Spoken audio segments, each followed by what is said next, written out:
हर हर महादेव दोस्तों। आज प्रदोष का व्रत है मेरा।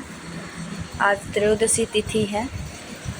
इस वजह से मैं त्रयोदशी तिथि के दिन सुबह साधारण जैसे रोज़मर्रा की पूजा होती है मैं उसी तरह करती हूँ। शाम को मैं पूरी कोशिश करती हूँ कि शांतिपूर्वक पूजा का अनुष्ठान कर पाऊँ।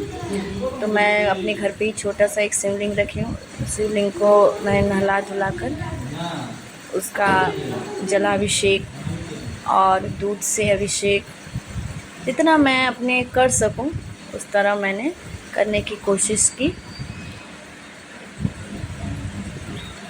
फिर उसके बाद शिवलिंग को नहलाने धुलाने के बाद अभिषेक करने के बाद मैंने शिवलिंग को उठाकर फिर उनके स्थान पर मैंने उस रख दिया। फिर उसके बाद मैंने उस पर चंदन का त्रिपुंड तिलक लगाया। फिर उसके बाद मैंने उस पर लिंग पर भस्म अर्पित किया। फिर मैं समी का जो पौधा होता है उसका पत्ता शिवलिंग पर चढ़ाना बहुत मायने रखता है। बहुत ही अच्छी चीज़ है वो। शिव जी उससे बहुत प्रसन्न होते हैं। तो मैंने छोटा सा एक समी का पौधा मैंने छत पे लगा रखा है अपना समी का पौधा। तो मैंने उसमें से एक छोटा सा समी का पत्ता लाया और लाकर मैंने शिवलिंग पर चढ़ाया।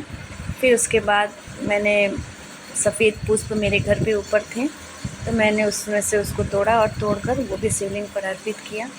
एक पीले रंग का धागा,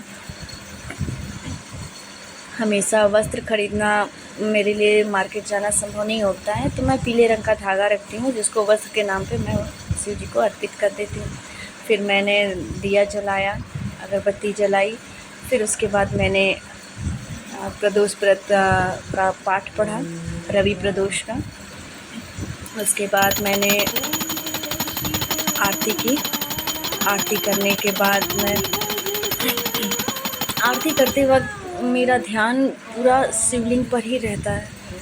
पता नहीं क्यों ऐसा लगता है जैसे कि साक्षात शिव जी शिवलिंग पर विराजमान हो।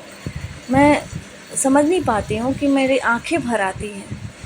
ये आस्था है या किसी गलती का पश्चाताप, मैं इस चीज़ को समझ नहीं पाती। उसके बाद मैंने धूप जलाया, उसमें कपूर डालकर उसकी आरती की। फिर उसके बाद मैं धीरे छत पर तुलसी जी का दीपक जलाने गई। तुलसी जी और हनुमान जी ऊपर विराजमान हैं। हनुमान जी का झंडा हम लोग सावन में बदल देते हैं। जो सावन में बदलते हैं वो 1 साल तक तो रहता ही है। 1 साल में एक बार हम लोग सावन में हनुमान जी की पूजा करते हैं तो झंडे को बदल देते हैं। तो ऊपर तुलसी जी का दीपक